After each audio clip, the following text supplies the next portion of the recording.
Yeah. So there was only one more question, but given what you've said, I don't even know if you'll have an answer. Everybody, of course, asks about the wedding, and so that's up in the air, and we understand that, that's for sure. Somebody else wanted to know if you've talked about a honeymoon destination. We have.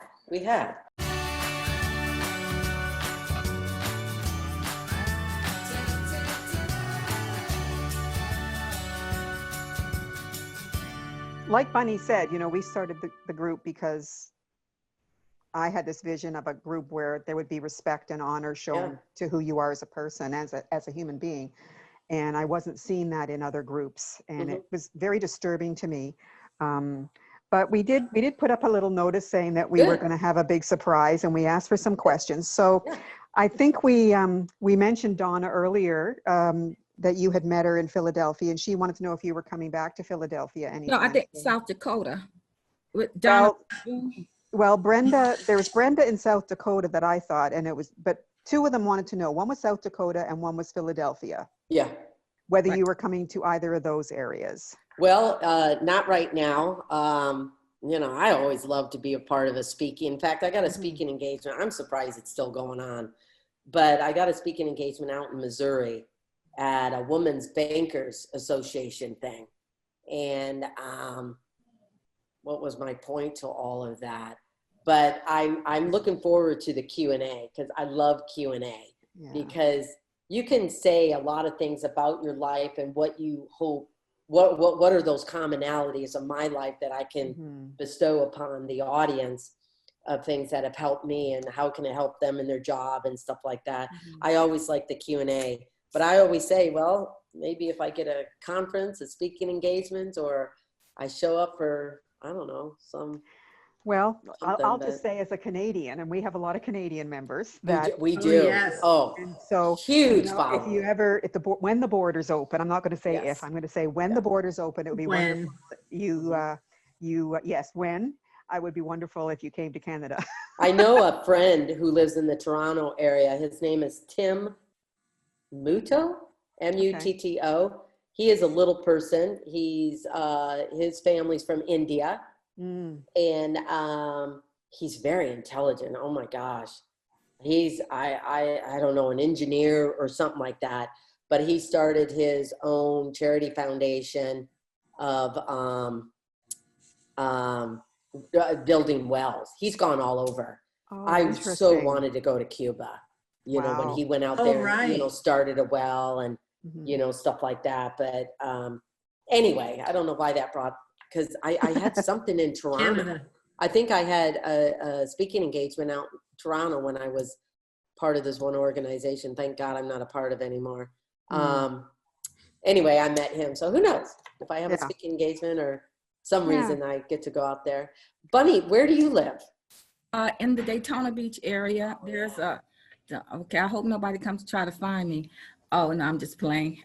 In the Daytona Beach area, there's a municipality called Port Orange, Florida. And it's right. I think Lisa is familiar with that general area. One thing I wanted to also ask you too, we are so honored. You had to do the same thing I did, Amy. Well, I need a drink of water.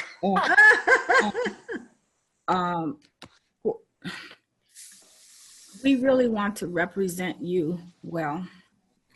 And you have already, just by talking to you guys. I mean, well, I just wanted to say that if there's anything on the page that you feel, or something that you feel that you want to give us, or give some input and the like, something that you may like or not like or whatever, please feel free to. Thank you. Yeah, no, I think we've more or less said that to Lisa as your representative, and I know, I got to keep her in line. I'll be chopped liver. Amy's on now. Oh, you're never chopped liver, Lisa. No, never. No. I'm just kidding. Yeah. Amy, Sandy wants to know how your dad is doing. Yes. Oh, interesting. Excuse me. You know what? He's really doing a lot better than I thought after my mom passed away in September. And he has to have a similar heart procedure done like my mom had.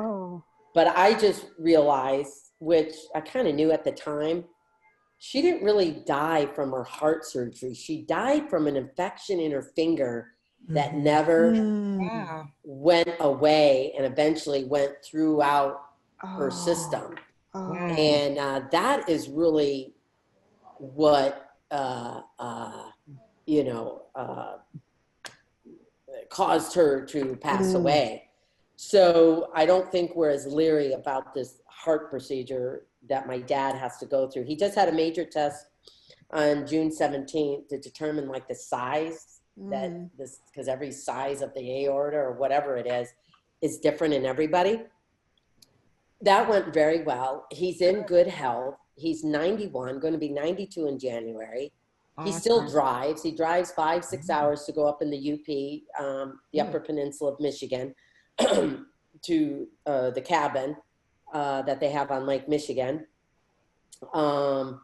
He is, I think he's got to have some other tests, but he's proposing, he can wait a couple of months. I don't know why I'm struggling with communicating.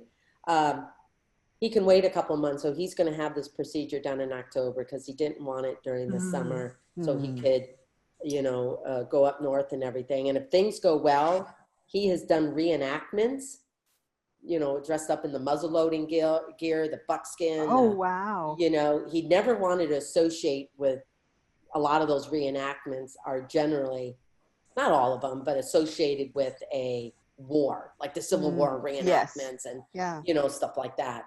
So he's kind of just like the frontiers mountain man, you know. So he's driving out to Nebraska in September to go to this big rendezvous type of thing. Oh, then wonderful. from there, he's driving out to, I mean, the guy's 91. Then he's driving out to Colorado to see my brother. And then I know I got these earplugs in. I just realized I'm probably talking so loud. Chris, No, you're good. No, you're not. I know, You're good. but in my house, Chris is probably like, zip it. No. Then he's driving to Colorado, and then he's going to drive to Oregon to see me, probably late September, and then drive from Oregon all the way back to Michigan. Wow. And he'll probably take that upper highway, US 2, that goes along a lot of the north. Anyway, so I'm going to go back to Michigan and see him because I want to see him before the surgery because, you know, you never know at that age, even with surgery, you know, what will happen. Then I'll probably go back down in October because my sister's not going to be able to take that amount of time off work to be there with them like he was able to be there for my mom. So I'll probably take a week or two to help, you know, get him better or whatever. I guess that was a long answer. That's okay. You know what? Let us know. He's doing well.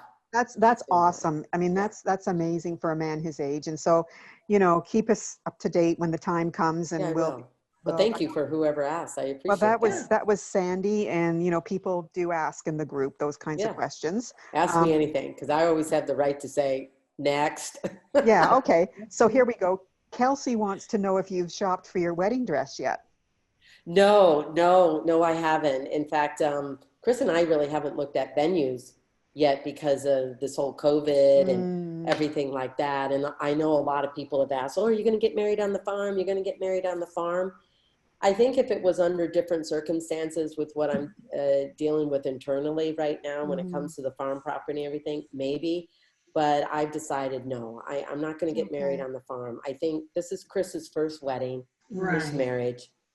I want it to be something that he and I can say, oh, this is, and not like, oh, we got married at the farm. You know, that's where I've been. It's one of those things where, so we haven't looked at a venue yet. Until we find the venue is probably when I'll start looking and picking a date and then start looking for a dress and everything. Yeah. And it's one of those questions that a lot of people ask me, you know, stay on the farm. But at the time, Chris and I were dating. I wasn't going to I had to think of this decision by myself as if I was living by myself. We weren't engaged. We weren't. And, you know, it's like, well, basically, Chris, okay, you may want to live on the farm, but who cares? I'm responsible.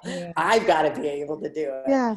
So that's probably one of the reasons I lived off the farm. It's like, I liked the farm, but I liked it when we were together on the farm.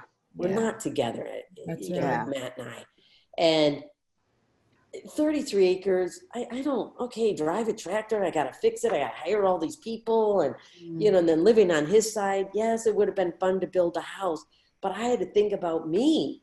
That's right. Just me doing. That's right. And I thought, I like cooking. I like people over at my house. And then when, definitely when Chris and I started getting a little more serious and engaged, I thought would never want to stay in someone else's house that they had such a long history and a relationship with. So this isn't the perfect house. We'll probably move in the next 5-8 years when we get closer to retirement. I'd love a 1-story, the master on the main floor. So I thank the Lord every day that I'm as healthy as I am as a little person, and quarantine didn't help by gaining 10 more pounds. No, I think we can all relate to that. And I can relate to your wanting a 1-story. My husband and I are retiring next year, and we bought a bungalow with the main, the master on the main floor and a main floor laundry. So it's not that I'm not in shape or I'm old or anything like that. It's just like, I want the convenience and the freedom. So I can totally I think we're also looking towards, we don't know what 10 years down the line, our health may not be what it is right now, and it has a greater probability of it not. Exactly. Yeah. So there was only one more question, but given what you've said, I don't even know if you'll have an answer. Everybody, of course, asks about the wedding, and so that's up in the air, and we understand that, that's for sure. Somebody else wanted to know if you've talked about a honeymoon destination. We have. And our contract for this year ends in June 2021. And we were on a 2-year contract. I mean, if they offered me another season of or Zach and Tori go off on their own or whatever may happen, but definitely one of the reasons, I'm so glad we didn't get married this year with this whole COVID thing going on. Right. That would have been one of the reasons I chose, and there's so much going on in my personal life that I didn't want all of that convoluted with planning a wedding. But one of the reasons for 2021 too is that it's out of contract. And I thought if they wanted to film, then let's negotiate that. That's right. That's right. But for our honeymoon, Chris would really, and I do too, sometime during the summer in 2021, an outdoor wedding. We've got some venues that we want to look at that are possibilities for that. But where we want to kind of maybe go for a honeymoon, I don't think is as conducive in the summer as it would be maybe November, early December, sometime mid-January, whatever. Hawaii. He's never really, I don't think he's been to Hawaii, and we'd probably go to Maui. He loves snorkeling. I love snorkeling. And if we went to Maui, I would love to rent a motorcycle and do the road to Hana, because I think that it's very curvy, but I think it's easier than driving a car. And so, we'd share that experience together in snorkeling. Or he's been to Belize. I've never been to Belize, and that's a great snorkeling with that. It's just as good, if not better, from what I heard here, as a Great Barrier Reef in Australia, because it's got that great big coral reef running from Honduras all the way up or whatever. So Hawaii or Belize, at least that's the plan right now. Well, both of those sound like just great choices. And I must tell you, I'm a rider. I ride my own. Oh, so like motorcycle? Yes. Really? So every time, my husband and I ride. See, we're learning something. We ride together. And so I love it when you go on motorcycle adventures, because I would like to ride that road too, it's fun for me to watch. So I just love the way Chris customized his bike for you and made sure got you all the safety. Like I'm really I'm very much all the gear all the time. So it doesn't matter how hot it is, got my helmet on, got my leathers on, and all that stuff. So a big shout out to Chris for taking such wonderful care of you. I was cheering him on when I was watching those episodes, because I was thinking, yes, he's made sure it's safe for Amy. He's made sure that, Well, that was a really telling sign to me in regards to, of course, I made a much more big woohoo about that first motorcycle ride than he did. He's like, well, you just like wanted to take a ride. That was it. I'm like, no, but you know how women do. They make it much bigger thing. Is he down there? Oh, Chris, you want to say hi again? Yes, because I want to meet Bonnie wasn't on before. They're giving you. Bonnie was there. She was just very quiet and didn't say anything. Well, because we couldn't hear. Oh, we couldn't get through. I'm honored to meet you. Thank you. And sorry. we're taking such good care of our Amy. Thank you. Oh yeah, it's mutual. It's mutual. Yeah, she's making me fat and happy. They were giving you big kudos over the motorcycle, what you did on that first ride and stuff like that. Oh, that's not, hey, maybe Gayle and her husband can ride sometimes with you.